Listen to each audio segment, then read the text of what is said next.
Hello, everybody. We're back. Yeah, I'm going to say it. No nets, no cuts, no edits, No no brains. no bullshit. What the hell does that mean? No brains. Uh, my smart ass wife's off screen as usual. A lot of you have been saying, when are you going to show Bev? You're thinking about adding a And mute button, aren't you? well, your next surgery, you're going to wake up with a mute button.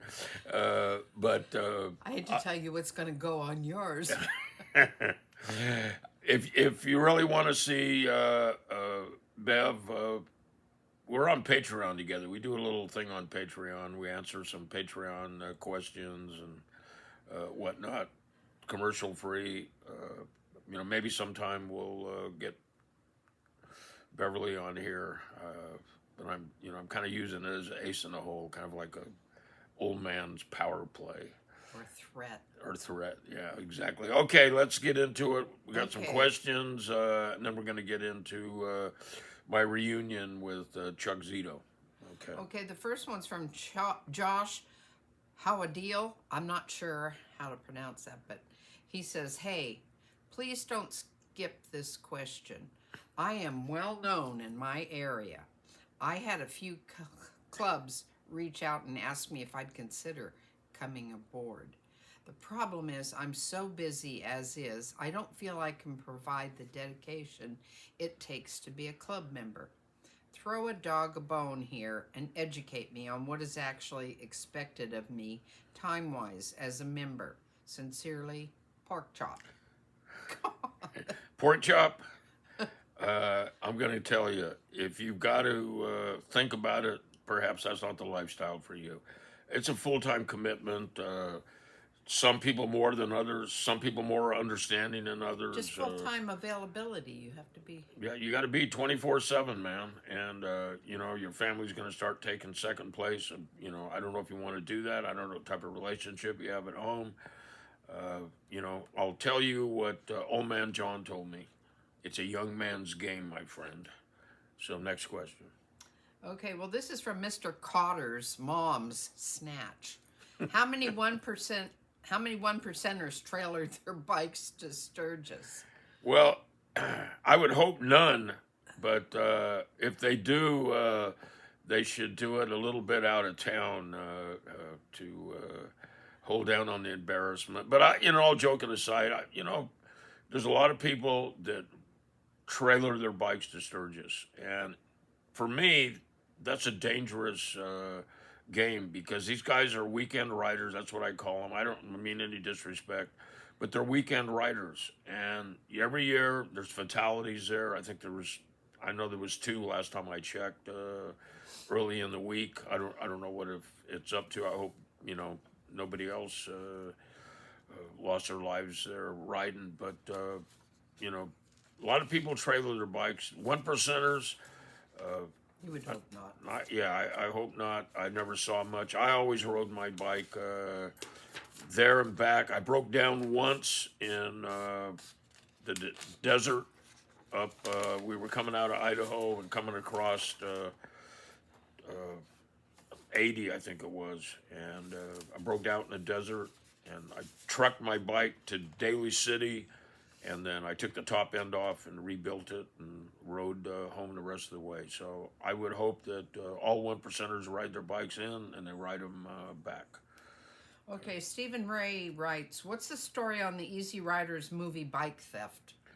Well, I don't know that Dennis Hopper's bike got stolen. I never heard anything about that. I knew Dennis over the years. He never mentioned it. I know that there was a couple of bikes that were supposed to be one of, I forget how many they built, but they were stolen, recovered. I know I was at David Carradine's house. You guys know who David Carradine is. Kill Bill, he did the Kung Fu series. And Dan Haggerty was there. And Dan Haggerty said he had one of the original bikes. There was also a guy in Santa Barbara that was a collector, and he had one of the original bikes. But I had heard some had gotten stolen. You know, I don't know how true all that stuff is. It's kind of like urban legend. The guy in Santa Barbara rode the Easy Rider bike, or one of them, down to the Ventura Hells Angels clubhouse. David Ortega and I had built a 88-inch shovelhead. Was kind of a sister bike to my flathead. Looked very much the same. Sometimes people confuse the two. They see me on that bike and they thought it was my flathead. But this was an outrageous amount of money at the time. He came down there and he says, "Hey, look, I'm a collector and I want to buy this bike." And he said, "Well, what do you got to get for it?" And I said $10,000 at the top of my head. This was back in the 70s. I mean, people didn't pay that kind of money for a bike like that.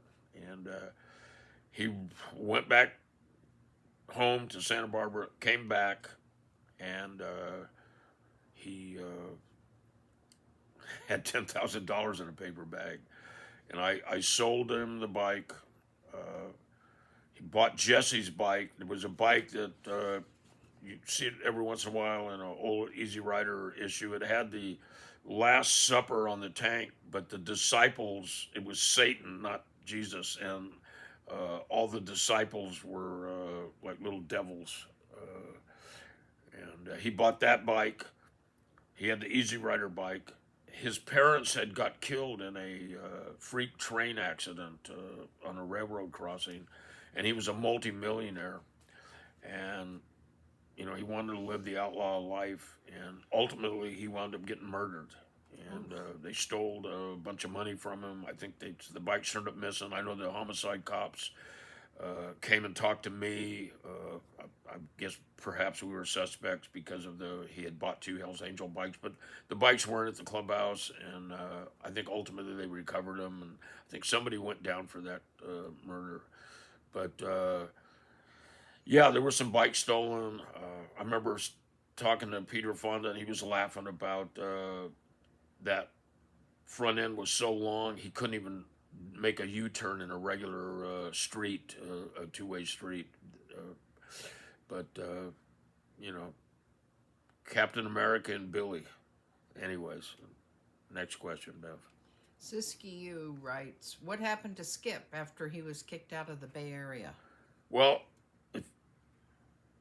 Skip didn't get kicked out of the Bay Area. If you're talking about Hell's Angel Skip from Oakland, he went back east, and he put in another 15, 20 years in the club. He ultimately kind of, back east, and I've talked about this before on the program, they retire back east. And the West Coast, you couldn't retire. You're either in or you're out. On the East Coast, people would say, "Oh, I retired." And Skip went back there because of a bad back. He wanted to work. I think he did a lot of work with veterans and whatnot. But Skip didn't get run out of anywhere. So if we're just speaking about the same Skip. Okay, next one, Bev. Okay, Jason Christensen. Do you know Lemmy from Motorhead? I did meet Lemmy down in Hollywood. Ran into him. I used to see him down there by the... man, I can't think of the name of it. It was a little famous restaurant down there. Chuck and I used to go there all the time. The name escapes me, but I met Lemmy down there. A good guy, real friendly, very respectful of the Hells Angels. He was always looking for a party. Timothy Sane writes, did you know R.I.P. or RIP of Rip's Run? I did know Rip. Rip had been, I believe he was a Diablo, and he turned his patch in and went to work full-time for Easy Rider, and he would go around the United States, and he called it was a little deal in Easy Rider magazine called Rip's Run, and he would take pictures and interview people. It was a pretty cool little deal. I think his daughter's alive. I think there's some beef about Rip's bike. You know, you can probably find the daughter on Instagram, but somebody burned her for Rip's bike, but I can't remember all the details. Might have had something to do with Jesse James. I don't remember. Jesse James, the bike builder. But anyways, Rip was a good guy. The one that was married to Sandra Bullock? Yes. So anyways, Beverly's got her eyebrow raised right now. Anyways, next question, Bev. From Thompson, what happened to Ventura Rob? Ventura Rob. Well, I'll tell you, Ventura Rob had a really bad drug problem. And Ventura Rob went to prison, came back. Rob was from Fresno area, and he transferred to Ventura. He was actually supposed to go help start the Santa Barbara charter, and he had a falling out with the guys there. I think they were all in the fast lane, and he wound up coming to Ventura. When I left the club, he took over my spot. He's the one that called me and told me that they changed my status from out good to out bad after I quit. He wound up getting busted a couple of months after I left, and he cut a deal with the government. He became a government informant. People have asked me to show the paperwork, and hopefully I'll have it in Rubicon. It's all in my archives. I've just got to get it out. I was told he died from excessive drug use. He had some sort of stroke. You know, that's what happens to a lot of these guys. They have health issues. That meth is no good, man. It's not good for you. And I'm not going to say I never used it, but it was not my favorite drug. I used it in emergencies only. Take me out and take me back if I was doing something. Okay, Howard Turgell writes, this is nice. Do you worry that Lady Bev will take you out in your sleep? What, take you out for donuts? I don't know, maybe take me out for something else. I don't know. I guess we should hear it from you. No plan. She doesn't have any plans. So far, so good. So I'll keep you guys all posted. Okay, if starting fresh, would you want a 70s or present day type club? Oh, 70s, man. Easy. You know, 70s, Easy 60s, question. 70s. You know, we've been working outside, putting our little social club together out in the gym area. And it's really got that early clubhouse type of feel to it with the pictures and posters and whatnot. But the early club, man, early club. The unknowns in Spain really reminded me of the question marks. I spent a lot of time with them in Spain. You know, they run with the Banditos and the Hells Angels over there. I didn't run with the Hells Angels, obviously, because of my situation, but, you know, I partied with them and the Banditos before. Just, you know, old school guys, man. It was a lot of fun. Okay, Jessica Parker writes, why wouldn't you contact Jeff's wife since you're in communication with Jeff's attorney? Is she talking about Pike? Yeah, I think, what's her name? Jessica Parker. Jessica Parker, it sounds like you're scolding me. Let me tell you something. I'm talking to members of Jeff's family. I didn't talk to him prior to posting that story, and I'm not going to apologize for not doing it. I spoke to Jeff's lawyer, and in addition, I called my Banditos contact, and I felt you spoke to his wife. Since then I spoke to his wife a couple of times and spoke to the sister, and you know, we've got a game plan we're trying to put together, and I hope we can do some good for Jeff. I'm not going to get into it as it progresses. If the Pike family has no problem with it, that's you know, what I'll do, keep everybody abreast of what's happening. But I don't think Jeff belongs in jail. He's been there over 7 years. I think at one point they may have offered him a deal, and he didn't take it. If he had, he would probably be out by now. So I'm not going to get into it, but I have a whole position on that I'm going to discuss with the lawyer. I'm waiting for a phone call from his latest lawyer. And so Jessica Parker, rest assured, worry no more. I'm in touch with the Pike family. Okay, here's a slow ball lob pitch for you. Slow lob pitch. Yeah. Gary Latkovich writes, your mom jokes suck. Yeah, well, so does your mom, but I keep going back for more. Next, Okay, Mexanese. Did you know an Art Caress from Richmond? I did know Art, and it's just odd that this question comes out of nowhere because I just closing my book, rewriting the epilogue in the Crossing the Rubicon. I wanted to change a couple of things. In Art Caress, I talk about Art. Art was a Richmond Hells Angel. Art helped me and was probably, along with Rudy, the reasons we had that Terre Haute bike show with the Outlaws. And Art is missing. He's been missing, and I talk about it in the end of the book. He perhaps was a victim up there in that Fresno fiasco with the cremation, and but I'm putting making some comments about that as I close out this book. Like I said, I want to rewrite the end. I had this epiphany as after I reread the book. It's not going to take long. It's going to just take days, and so the book's still on track. Everything's on track. But yeah, I knew Art real well. I was close with him. Spent time in Ventura. I spent time with him up in Richmond. That's when Robert Poland was a Richmond member. Also at that time, I was spending a lot of time up in the Bay Area with Daly City and Richmond. Art was a hell of a guy, a smart guy. Him and I were both Greeks, so we had a connection. And Art's been missing. I guess that was it, Bev. All right, guys. I've been telling you that I was going to make some updates here. I want to make an announcement. Chuck and I spent about 2 hours together at Michael Madsen's memorial, and I'll tell you, it was just felt great to see him. We had great conversation. We talked about my status is out bad. We talked about Chuck's status is out bad. I had a beef with Sonny, and I kind of, I'm out bad. I butted heads with him, and that was his payback to me.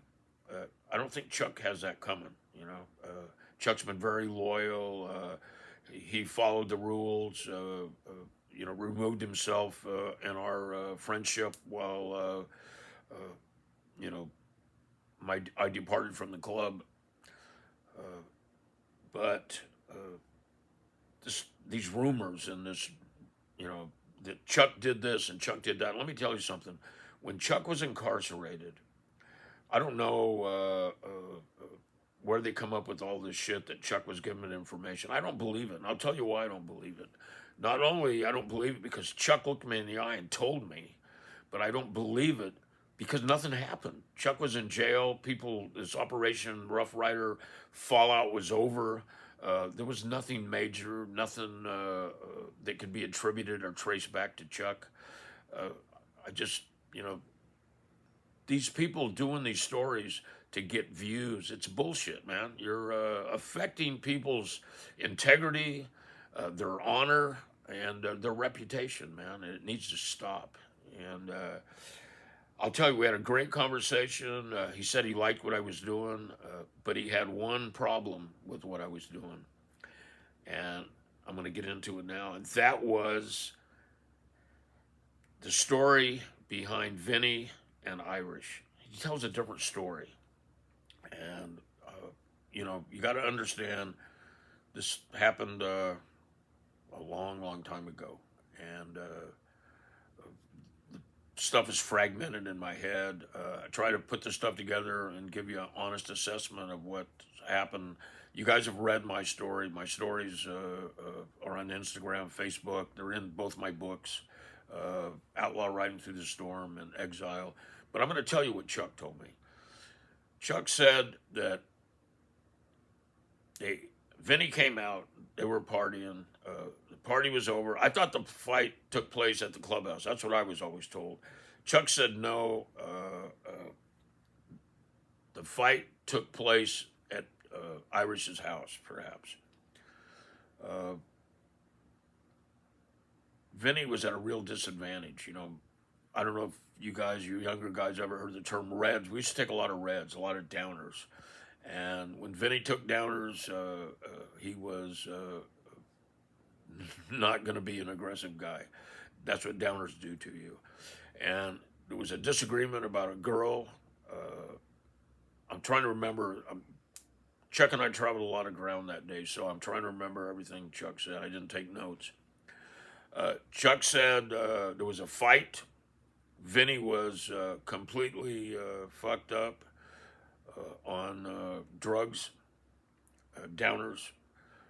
Irish beat him up and then put the boots to him. And that's what split Vinny's spleen, was Irish putting the boots to him. Of course, Vinny went home. Ultimately, several weeks later, he died. Sandy came back.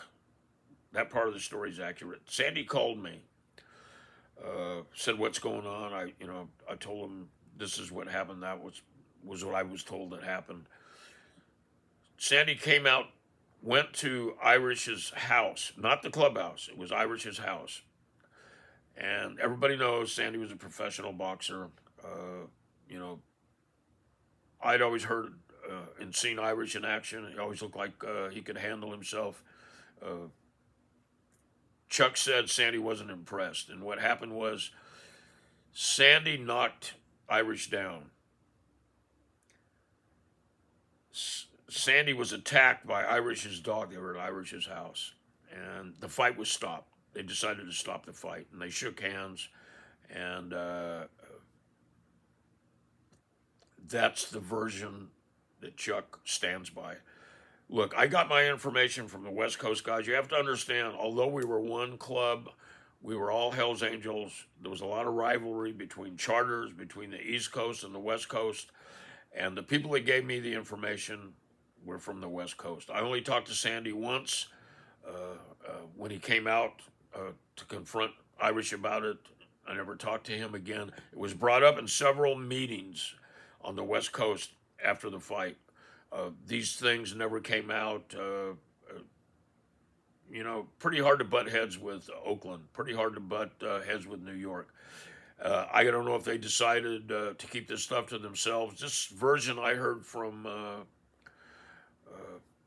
Chuck is the first time I've heard that version. I have no reason to doubt what Chuck said. Chuck truly believes that, and you know what?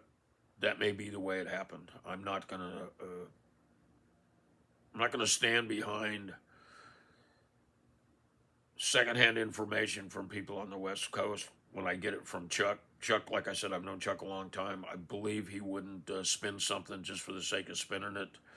It makes sense. I knew Sandy was a professional boxer, a tough guy. I did hear something about Sandy getting bit by a dog, but everything was bits and pieces, and it's like I say, it's been decades. But that's what Irish said. Excuse me. That's what Chuck Zito said took place with Irish and Sandy and Vinny. I'm going to have to let you guys as listeners decide. Like I said, I don't think Chuck would embellish or make something up he didn't truly believe in. Chuck's a very stand-up guy. It was great for me to see him. It felt like old times. I hope I run across Chuck again, and I hope eventually everything's resolved. I hope Chuck's situation's resolved in a positive way for him with the club. And, whatever's going to happen to me with the club's going to happen. I don't think anything's going to change. But I hope for Chuck's sake that it does, because I think it really matters to him. I've kind of been on the outside for so long now, and I was really disappointed that the character assassination Sonny put out after my reputation and whatnot really pissed me off. But and I'm going to write about that. Talk about how I was given the opportunity to resolve things right before Sonny's death. I got a phone call, but that's a whole different story. So that's it for this week. Sturgis is ending Sunday, I think. Monday, my faithful wife tells me. So we're going to talk a little bit about Sturgis next week, and I'm going to focus on a member. You guys want to hear about somebody specifically, write me. Continue to follow us, like us, and comment. And I hope you'll all come back again next week. Thank you.